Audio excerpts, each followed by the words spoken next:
आज हम एज़ोस्पर्मिया यानी नील शुक्राणु के बारे में बात करेंगे। जैसे कि आपने पिछली वीडियो में देखा होगा, उसमें मेल इनफर्टिलिटी की जो लास्ट वीडियो थी, उसमें हमने मेल इनफर्टिलिटी के इम्पॉर्टेंट कारणों, उनके ट्रीटमेंट के बारे में और हमें क्या करना चाहिए और क्या नहीं करना चाहिए जिससे हम मेल इनफर्टिलिटी से बच सकें, इसके बारे में डिस्कस किया था। इन्हीं मेल इनफर्टिलिटी में एज़ोस्पर्मिया एक सीवियर तरीके की मेल इनफर्टिलिटी होती है, जिसमें एक्चुअल में सीमेन में बिल्कुल ही शुक्राणु नहीं होते। तो इसको बोला जाता है एज़ोस्पर्मिया। आज हम स्पेसिफिकली इसी प्रॉब्लम के बारे में डिस्कस करेंगे। जब भी सीमेन टेस्ट होता है, उसमें अगर एक भी स्पर्म नहीं दिखाई देता तो उसको हम एज़ोस्पर्मिया लेबल कर देते हैं। बट एक्चुअली हमें कम से कम 2 बार सीमेन टेस्ट करना चाहिए, जो कि 1 महीने के इंटरवल के ड्यूरेशन में होना चाहिए। और ये 2 सीमेन टेस्ट के बाद भी अगर सेम रिपोर्ट आती है तो हम उसको एज़ोस्पर्मिया लेबल करते हैं। इसमें हमें इस भी चीज़ का ध्यान रखना चाहिए कि जब आप सीमेन टेस्ट करवाएं तो आपकी वाइफ से इंटरकॉर्स किए हुए करीबन 2 से 5 दिन का एटलीस्ट उसमें गैप होना चाहिए, और तभी हम एक्यूरेट रिपोर्ट एक्सपेक्ट कर सकते हैं। साथ ही आप ट्राई कीजिए कि आप किसी IVF लैब में ही अपना सीमेन टेस्ट कराएं, क्योंकि IVF लैब में हमेशा जब भी कोई स्पर्म हमें दिखाई नहीं देता है सीमेन में, तो हम उसको सेंट्रीफ्यूगेशन करते हैं, HSC जिसको बोलते हैं, हाई स्पीड सेंट्रीफ्यूगेशन। उसमें सीमेन सैंपल को टेस्ट ट्यूब में डाल के तेज़ स्पीड से घुमाया जाता है, ताकि अगर पूरे सीमेन सैंपल में 1 या 2 भी स्पर्म्स हों तो वो सेटल होकर नीचे आ जाते हैं और वो हमें माइक्रोस्कोप में नज़र आ जाते हैं। तो ऐसे कंडीशन में हम उसको एज़ोस्पर्मिया लेबल नहीं करते, और इन चीज़ों का ट्रीटमेंट जो है वो डिफरेंट होता है। अगर आपकी डायग्नोसिस कंफर्म हो जाती है कि ये एज़ोस्पर्मिया है, तो वो 2 तरह से हम उसको क्लासिफाई करते हैं। एक तो ऑब्स्ट्रक्टिव एज़ोस्पर्मिया और एक non obstructive azoospermia. Obstructive azoospermia क्या होता है कि जब भी आपकी टेस्टिस में, यानी कि जो जहाँ पे स्पर्म्स की प्रोडक्शन होती है, उसमें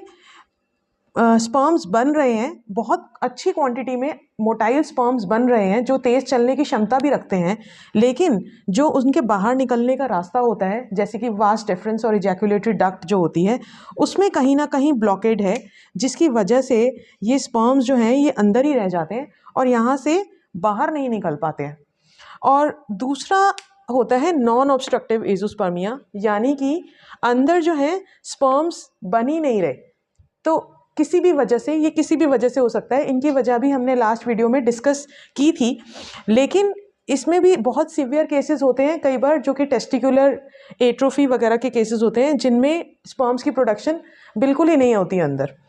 तो जो ऑब्स्ट्रक्टिव एज़ोस्पर्मिया है, उनके कारण होते हैं किसी भी सर्जरी की वजह से, आपकी पहले जो प्राइवेट पार्ट्स हैं वहाँ पे कोई सर्जरी हुई है जिसकी वजह से ये नसें ब्लॉक हो गई हैं और इस वजह से स्पर्म्स बाहर नहीं निकल पा रहे, या फिर ये नसें बचपन से ही है ही नहीं, एब्सेंट है, कंजेनिटल एब्सेंस होती है इनमें, जिसकी वजह से ये नहीं बाहर आ पाते हैं, या किसी तरह की कभी कोई पहले इन्फेक्शन हुई हो जिसकी वजह से ये ब्लॉक हो गए हैं, तो ये ऑब्स्ट्रक्टिव एज़ोस्पर्मिया में आते हैं। तो हमें कैसे पता लगेगा कि आपको ऑब्स्ट्रक्टिव है, इस वजह से है या इस वजह से आपके स्पर्म्स नहीं मिल रहे हैं हमें सीमेन में? तो इसके लिए एक सर्जिकल प्रोसीजर होता है जिसको हम टेस्टिकुलर स्पर्म एस्पिरेशन बोलते हैं। इसमें, जिसको बोलते हैं टेसा, इसमें आपकी टेस्टिस में एक नीडल से डाल के अंदर से स्पर्म्स को बाहर एस्पिरेट करते हैं और उनको माइक्रोस्कोप के अंदर फिर देखा जाता है कि वहाँ पे स्पर्म्स मौजूद हैं या नहीं टेस्टिस के अंदर। अब कई लोग ये क्या गलती करते हैं कि किसी भी लैब में जाके ये टेसा का टेस्ट करवा लेते हैं, टेस्टिकुलर स्पर्म एस्पिरेशन, इसको FNAC भी बोला जाता है। कई लोग एडवाइस करते हैं कि FNAC करा लो, लेकिन FNAC कराने के बाद मान लो आपको स्पर्म्स उसमें मिल गए, फिर उन स्पर्म्स का क्या करें?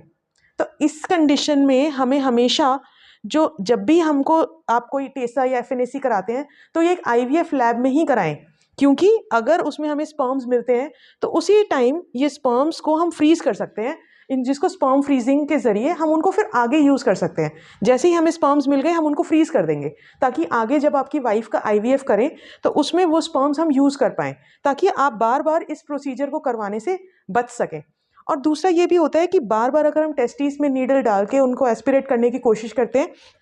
तो यहाँ पे कई बार फाइब्रोसिस हो जाती है, और ज़रूरी नहीं है कि एक बार इसमें स्पर्म्स मिल गए तो नेक्स्ट टाइम भी मिल ही जाएंगे। तो इसीलिए जब भी आप FNAC का प्रोसीजर कराएं तो किसी IVF लैब में कराएं, और साथ में स्पर्म फ्रीजिंग का ऑप्शन भी रखें, ताकि अगर स्पर्म्स मिले तो हम उनको डायरेक्टली फ्रीज कर सके। तो इसके बाद अगर मान लीजिए आपको स्पर्म्स मिल जाते हैं, ऑब्स्ट्रक्टिव या नॉन ऑब्स्ट्रक्टिव कोई भी कारण हो, अगर आपको स्पर्म्स टेसा में मिल गए, या पेसा जो कि एपिडिडिमल स्पर्म एस्पिरेशन होता है, टेस्टिस के ऊपर एक छोटा सा स्ट्रक्चर होता है जिसमें स्पर्म सारे स्टोर हो जाते हैं और उनमें अच्छी मोटिलिटी आ जाती है यहाँ पे रहने से, उसमें से भी स्पर्म्स को हम निकाल सकते हैं और उनको फ्रीज कर सकते हैं और फिर आईवीएफ में यूज़ कर सकते हैं। उसके बाद इक्सी के ज़रिए, यानी एक एक एग को एक एक स्पर्म के साथ मिलाया जाता है इक्सी में, एक जो भी आपको स्पर्म्स एस्पिरेट में मिले हैं, एक एक स्पर्म को एक एक एग के अंदर इंजेक्ट करके एम्ब्रियो की फॉर्मेशन हो सकती है और उसके बाद वही एम्ब्रियोज आपकी वाइफ में ट्रांसफ़र होके प्रेगनेंसी हो सकती है। तो इस तरह से एजोस्पर्मिया वाले भी मेल पेशेंट्स भी जेनेटिकली अपने बच्चे के पिता बन सकते हैं। अगर